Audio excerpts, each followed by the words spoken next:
Hi, இந்த வாரம் உங்களுக்காக 3 இன்ட்ரெஸ்டிங் வெபினார்ஸ் காத்துட்ருக்கு. காலையில் 10 மணிக்கு resolution 2026 make your first crore your reality. காலையில் 11 மணிக்கு building resilient portfolio in volatile times 2026 playbook. காலையில் 12 மணிக்கு ஒரு நியோ வெபினார் இருக்குது, எஸ்பெஷலாக மிடில் ஈஸ்டர்ன் இன்வெஸ்டர்ஸ்க்காக இயர் அண்ட் ரிவ்யூஸ் 2025. இந்த 3 வெபினாரோட ரெஜிஸ்ட்ரேஷன் லிங்க்ஸும் டிஸ்கிரிப்ஷனில் கொடுத்துருக்கோம், ரெஜிஸ்டர் பண்ணிக்கோங்க. நம்ம வெபினாரில் சந்திக்கலாம்.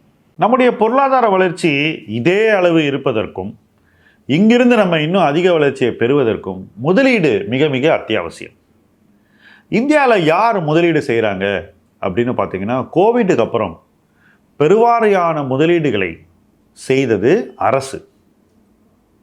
ஏன்னா கோவிடுக்கு முன்னாடி நம்ம ஜிடிபியில் வெறும் 1.7% தான் நம்ம இன்வெஸ்ட் பண்ணிக்கிட்டு இருந்தோம். இதை கணிசமாக உயர்த்தி கிட்டத்தட்ட 3.4% வரைக்கும் நம்ம ஜிடிபியில் இன்வெஸ்ட் பண்ணியிருக்கோம். ஸோ ஒரு பக்கம் ஜிடிபி வருஷம் வளருதுங்கிறத நம்ம எல்லாம் புரிஞ்சு வச்சுருக்கோம். அந்த வளர்கிற ஜிடிபியில் அரசு அதிக முதலீடுகளை 5 ஆண்டுகளுக்கு செய்திருக்கிறது. இனி தொடர்ந்து இதே அளவு முதலீடுகளை அரசு ஜிடிபி அளவீட்டில் செய்வாங்களா அப்படின்னு கேட்டிங்கன்னா அது சந்தேகம்தான். அதே சமயத்தில் கோவிடுக்கு முன்னாடி இருந்த அந்த 1.7% ஆஃப் ஜிடிபிங்கிற முதலீட்டுக்கு நம்ம போவோம்னா நிச்சயமாக மாட்டோம்னு நம்ம சொல்லலாம். ஸோ அரசினுடைய முதலீடுகள் கிட்டத்தட்ட இந்த 1.7 and 3.4க்கு இடையில் ஏதோ ஒரு நம்பரில் நிற்கும் அப்படின்னு தான் நான் நினைக்கிறேன். அடுத்த பட்ஜெட் வரும்போது நம்ம திரும்பி இதை ரீவிசிட் பண்ணுவோம். Probably it will be closer to 3.4, ஆனாலும் குறையும் என்பது உறுதி. அடுத்தது பிரைவேட் செக்டர் இந்தியாவில் தொடர்ந்து ஃப்ளாட்டாக 2.8% ஆஃப் ஜிடிபியில் தான் இன்வெஸ்ட் பண்ணிகிட்டு இருக்காங்க. கேபிட்டல் இன்வெஸ்ட்மெண்ட் அந்த அளவில் தான் இருக்குது. இந்தியாவினுடைய டாப் 50 கம்பெனிஸில் இன்னைக்கு இருக்கிற மாதிரி குறைவான கடனும் அதிக கேஷ் லெவல்ஸும் வரலாற்றில் இருந்ததில்லை. ஸோ இந்த நிஃப்டி 50 கம்பெனிஸை பார்க்கும்போது கடன் மிக குறைவு, கம்பெனிஸ் கிட்ட இருக்கக்கூடிய ரொக்க அளவு எல்லா கம்பெனியும் சேர்த்து பார்க்கும்போது இந்த அளவு நமக்கு இருந்ததில்லை. இது எதை குறிக்குதுனாக்கா, இந்திய நிறுவனங்கள்னால பெரிய முதலீடுகள் செய்ய முடியும், செய்யக்கூடிய இடத்தில் அவர்கள் இருக்கிறார்கள், ஆனாலும் ஏதோ ஒரு தயக்கம் நமக்கு தெரிகிறது. அப்படியே முதலீடு செஞ்சாலும், உதாரணத்துக்கு இப்போ டிசிஎஸ் ஒரு அக்வசிஷன் சொல்கிறாங்க, அதெல்லாம் வெளியில் போய் தான் பண்ணுறாங்களே தவிர நம்ம நாட்டில் முதலீடு செய்வதுங்கிறது போதுமான அளவு இல்லை என்பதை ஏற்கத்தான் வேண்டும். அப்போது இந்தியாவில் பெரும் முதலீடுகள் செய்வது யார் யார் முன் வரப்போகிறார்கள், எங்கு அந்த பணம் வரப்போகிறது, எந்த இடத்துல போய் அந்த பணம் முதலீடாக அமையப் போகிறது, இதுதான் இன்னைக்கு இருக்கக்கூடிய களப்போட்டி. இதுதான் இன்னைக்கு சினாரியோ. யார் இன்வெஸ்ட் பண்ண போகிறாங்க? ஃபஸ்ட்டு கூகுள் இந்தியாவில் டேட்டா சென்டரில் 1,50,000 கோடி ரூபாயை அடுத்த சில ஆண்டுகளில் முதலீடு செய்ய போகிறாங்க.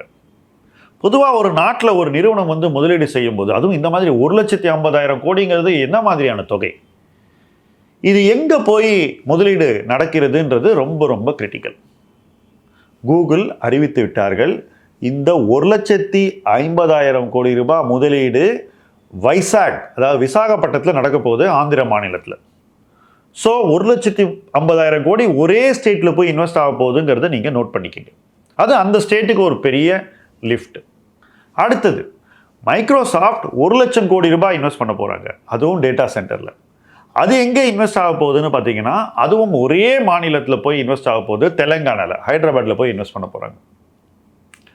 ஸோ இந்தியாவில் இந்த மாதிரி பெருமுதலீடுகள் தொடர்ந்து வருவது நடந்து கொண்டிருந்தாலும், இந்த கான்சன்ட்ரேஷன் ஆஃப் இன்வெஸ்ட்மெண்ட் வந்து ஒரு குறிப்பிட்ட இடத்தில் நடக்கிறது அப்படிங்கிறது இந்த இடத்துல நம்ம நோட் பண்ணி தான் ஆகணும்.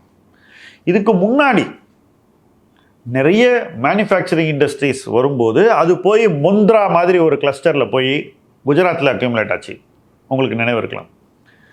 இப்படி ஒவ்வொரு காலச்சூழலில் ஒவ்வொரு கிளஸ்டர் ஒரு இடத்துல அக்யூமுலேட் ஆகிற மாதிரி இன்னைக்கு பெருமுதலீடுகள் ஒரு குறிப்பிட்ட ஊரில் போய் நடக்கும்போது அந்த ஊர் பொருளாதார ரீதியாக பெரு வளர்ச்சியை காணும், அடுத்து அந்த மாநிலமும் பெரு வளர்ச்சியை காணும். ஏன்னா யோசிச்சு பாருங்க, 1,00,000 1,50,000 கோடி ஒரு ஊரில் போட்டால் எவ்வளவு எக்கனாமிக் பெனிஃபிட்ஸ் இருக்குன்னு பாருங்க.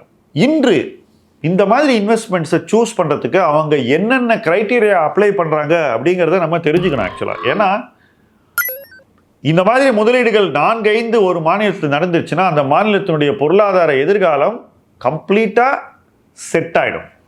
இப்போ ஒரு பக்கம் டேட்டா சென்டர் சொன்னேன், இன்னொரு இஷ்யூ இருக்குங்க, அதுதான் ஜிசிசி அப்படின்னு சொல்லக்கூடிய global centres, global capability centres.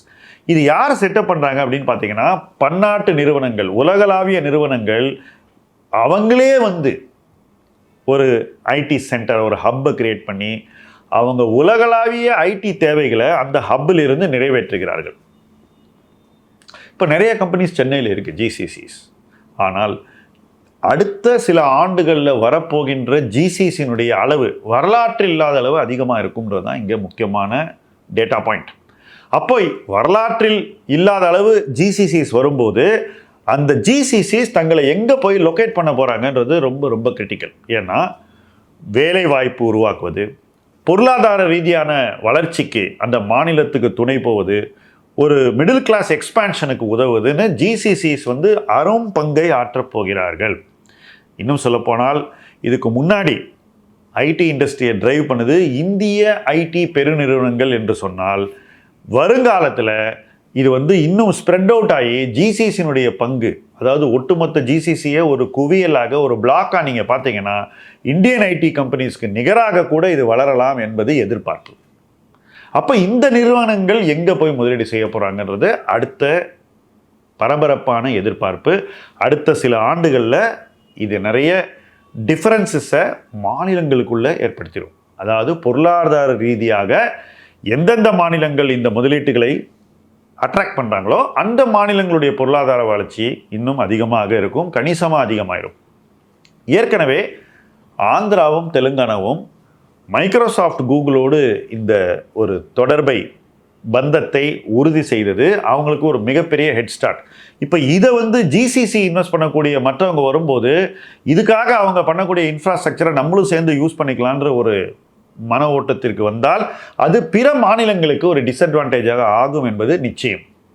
So இன்றைக்கு நம்ம நாட்டுக்கு முதலீடுகளை கொடுக்க போவது பன்னாட்டு உலகளாவிய நிறுவனங்கள் அப்படிங்கிறது தெளிவு. எஃப்டிஐ தான் இன்னைக்கு மிகப்பெரிய டிரைவராக இருக்க போகிறது இந்திய பொருளாதார வளர்ச்சிக்கு.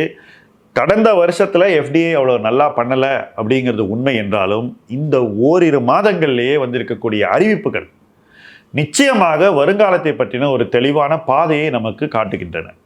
ஸோ இந்த அறிவிப்புகளின் அடிப்படையில் நம்ம அடுத்த சில ஆண்டுகளில் எஃப்டிஐ கணிசமாக அதிகரிக்கும்னு நிச்சயமாக உறுதியாக நம்பலாம். ஆனாலும் இந்த எஃப்டிஐ நாடு தழுவி முதலீடு ஆகிறதா என்று கேட்டால் இல்லை என்பதை நாம் ஏற்றுக்கொள்ளத்தான் வேண்டும்.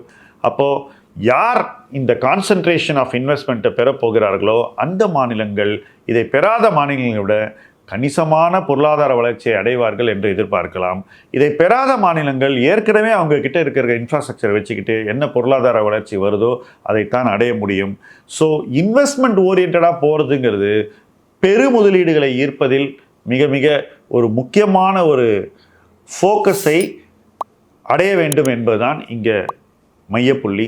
எல்லா மாநிலங்களும் வளர வேண்டும் என்று நாம் விரும்பினாலும் பெருநிறுவனங்கள் எந்த மாநிலங்கள் வளர வேண்டும் என்று விரும்புகிறார்களோ அந்த மாநிலங்கள் மற்ற மாநிலங்களை விட நிச்சயமாக வேகமாக வளர்வார்கள் என்பது தெளிவு. ஸோ பொருளாதார வளர்ச்சி எப்படி பேன் அவுட் ஆகுது அப்படிங்கிறத வச்சுக்கிட்டு நாம் நம்மளுடைய முதலீட்டு முடிவுகளை எடுப்பதற்கு இந்த மாதிரியான டேட்டா பாயிண்ட்ஸ் ரொம்ப முக்கியம். ஏன்னா எந்தெந்த மாநிலங்களில் பெரிய முதலீடுகள் இருக்கோ அங்கே வந்து இன்ஃப்ராஸ்ட்ரக்சர் க்ரோத் இருக்கும், நுகர்வு இருக்கும், எல்லா தொழில்களும் அந்த மாநிலங்களில் பெட்டராக இருக்கும். அந்த மாநிலங்களில் எந்தெந்த நிறுவனங்கள் நல்ல ப்ரெசன்ஸ் வச்சுருக்காங்களோ அந்த நிறுவனங்களுடைய வருங்கால வளர்ச்சி வேகமாக இருக்கும். இதையெல்லாம் புரிந்து கொண்டு நம்முடைய முதலீட்டு பயணத்தில் இணைந்து பயணிப்போம். முதலீட்டு களம் உங்கள் களம். நன்றி.